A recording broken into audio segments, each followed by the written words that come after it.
Is President Donald Trump more popular than pop superstar Taylor Swift? According to Super Bowl fans, the answer is a resounding yes. So during the national anthem, the camera cut away to President Trump, and they also showed him on the Jumbotron, and you could hear the entire stadium burst into cheers.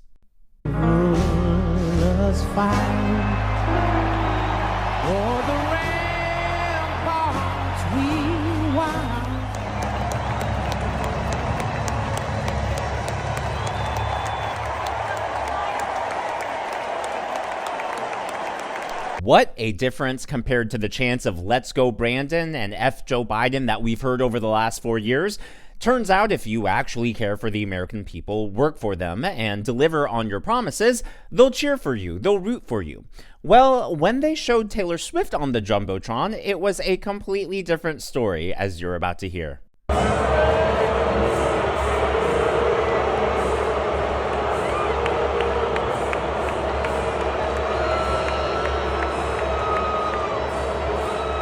So as you can see, she was shocked and confused, and I'm going to play a more zoomed in version here in a few moments just so you can see her reaction better. But she's probably used to adoration and people fawning and praising her wherever she goes. So this was probably a huge reality check for her, and she even mouthed the words as she was looking around, "What's going on?"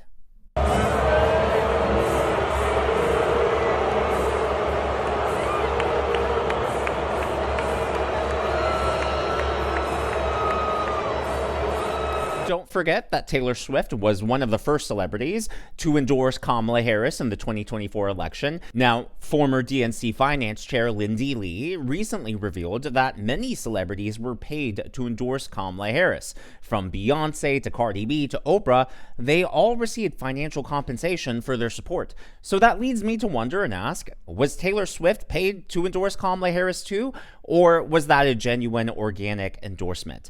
All of this, of course, leads to today's question of the day. Why do you think Taylor Swift was booed? Do you think it's the conclusion most people are coming to, that she was booed because of politics? She was booed because not only did she support Kamala Harris, but she endorsed her and campaigned hard for her, even if online? Or do you think it's because of Taylor Swift fatigue? A lot of football fans have been tired of seeing Taylor Swift, and they just want to focus on the game, and they think she's a distraction. And, you know, whenever the camera cuts away to her, they're just like, her again. I think there's an argument to be made on both sides, though personally, I do think that in today's political climate, it probably has to do with her endorsement, especially since President Trump was there. Now, New Orleans, even though Louisiana is typically thought of as a ruby red state, New Orleans votes blue. It's a Democrat city. And so a lot of the locals who were able to attend the game presumably are going to be Democrat. Obviously, the Eagles and then the Chiefs, neither of them are from there. But the Philadelphia Eagles, Philadelphia, again, a very blue city. So if their fans are mostly from Philadelphia, coming in from Philadelphia, I would assume that that would be a more Democrat base. So the fact that Donald Trump got this sort of reception at the Super Bowl with all these factors, I think really speaks to his popularity. And I'm going to show you a poll here in a few moments from CBS showing that Trump is more popular than he's ever been, which would explain why he was cheered and Taylor Swift was booed. But before I get into that, a lot of people were wondering online what the reaction would be because former presidents have been booed at sporting events. But on top of that, there's sort of been a national anthem war going on, specifically with Canada. They're upset about what's going on with tariffs and what Trump's saying about making them the 51st state. So Canadian sports fans have been booing the American national anthem at hockey games and basketball games, and things came to a head this past week when their sports fans booed a 15-year-old girl for simply singing the American anthem. Would you please welcome 15-year-old Kyra Daniel.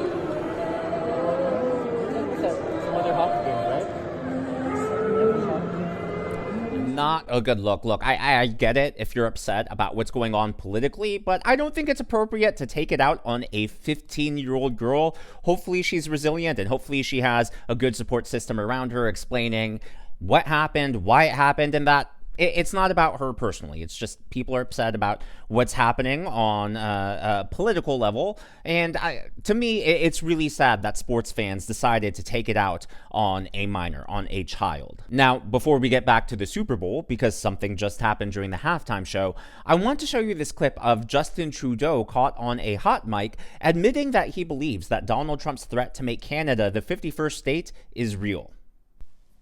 Mr. Trump has it in mind that one of the easiest ways of doing that is absorbing our country. And it is a real thing.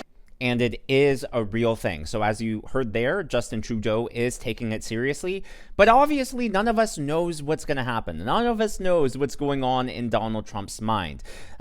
If there's one thing we know about him, it's to expect the unexpected. He's very unpredictable. Yes, he does what he says he's going to do, and he does follow through on his promises. But on the other hand, Donald Trump does have a history of saying tough things and using those statements as a negotiating tool, as leverage to get what he wants. So we'll see what the future brings, but it's very clear that Justin Trudeau is rattled by all of this. I think that those hot mic moments are often revealing as to what's actually going on behind the scenes. So at the Super Bowl, during the halftime show, a Hamas supporter just stormed the field. You can see their security chasing him off, but he's holding a flag. And it's, this is exactly what people voted against. We saw these protests on college campuses late last year, early last year. People got sick of it. People got sick of the radicalism. And people know that we can't support this kind of extremism. It's not healthy for the Middle East. It's not healthy for us. It's not healthy for national security. It's not healthy for mankind. I'm glad he was arrested. You can see them. They're not playing any games. They're not treating him with kid gloves. They are dragging him off the field. And so, he wanted to make a political statement during the halftime show, which should be an entertaining time for everyone. So it's like, dude, read the room. Don't do it, especially during the halftime show. Like, you just want attention for yourself. It's not a good look. You're not actually helping your cause. Also, people, again, read the room. People are sick of woke. People are sick of DEI and radicalism. People have had that stuff shoved down their throats in corporate America, in the classroom, and then during entertainment from celebrities. People don't want it anymore. If you want to make a statement, if you want to actually try and enact change, I don't think storming the field during the halftime show at the most watched event of the year is going to do you any favors. It's going to score you any brownie points. So wake up call, think about it, use those brain cells, get real.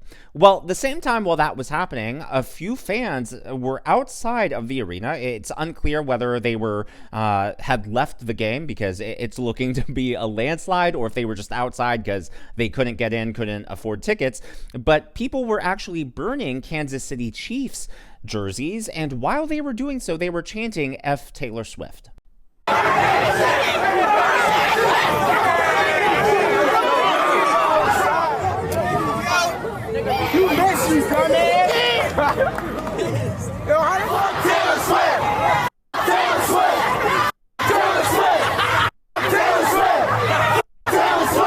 Yeah, it's no wonder she was booed at the game. So I showed you the clip earlier, obviously, of Trump getting cheered.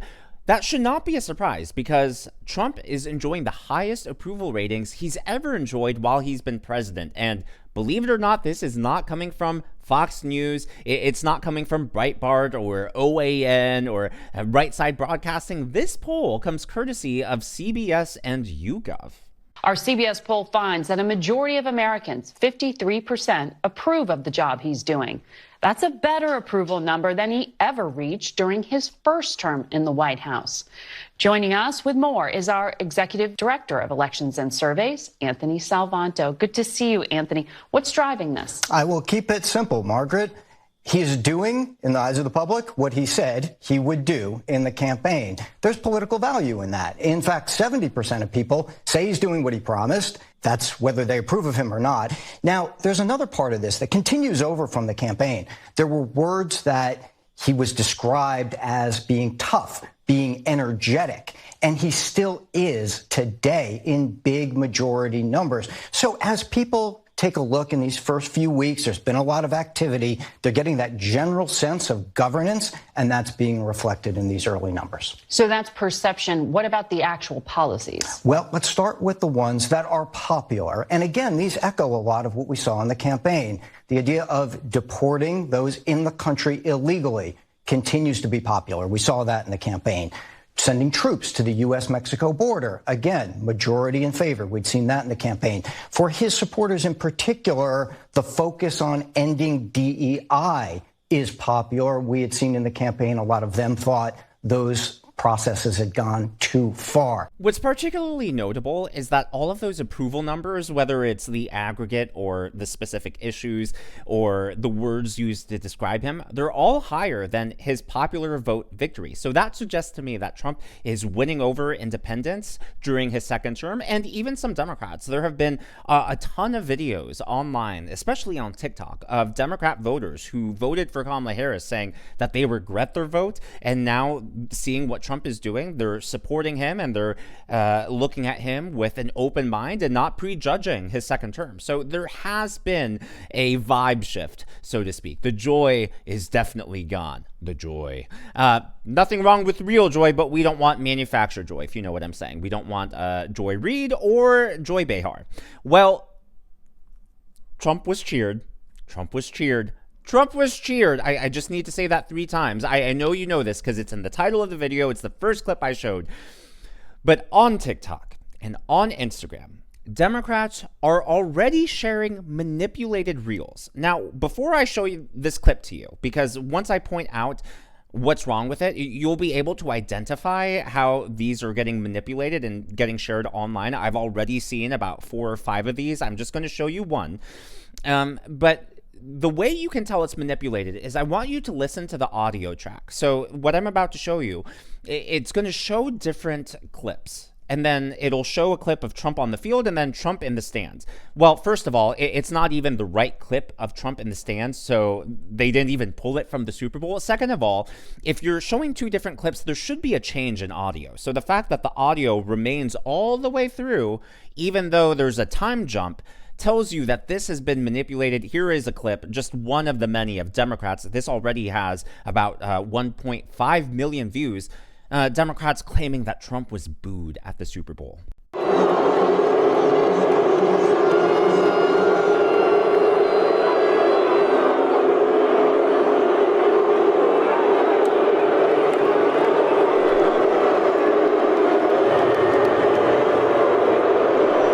Sudden Trump is in the stands and the boos continue. They sound exactly the same. There was no cut. I mean, if you're going to troll, if you're going to lie, if you're going to manipulate, at least do better. I'm sorry for giving away the free tip, but get real. Like, it's pathetic. Y'all lost. You're still losing. You have nothing right now. Like, this does not make you look any better. But as always, all of this is just my analysis and commentary. This is what's going on in the world of politics from my point of view, and I would love to hear from you. So again, the question of the day, why do you think Taylor Swift was booed? Do you think it's Taylor Swift fatigue? I showed you the clip of them burning the Kansas City Chiefs jersey, so maybe they're just sick of seeing her. Or do you think it's political in nature? Of course, there's always the third option, all of the above. I suppose there could be a fourth option, which maybe there's something else that happened that I'm not thinking of. But let me know down in the comments below. If you haven't already, please be sure to leave me a thumbs up. I know it's a simple thing to ask for, but it really does help me reach more viewers like you in the algorithm. Be sure to smash that subscribe button and to check out one of these videos.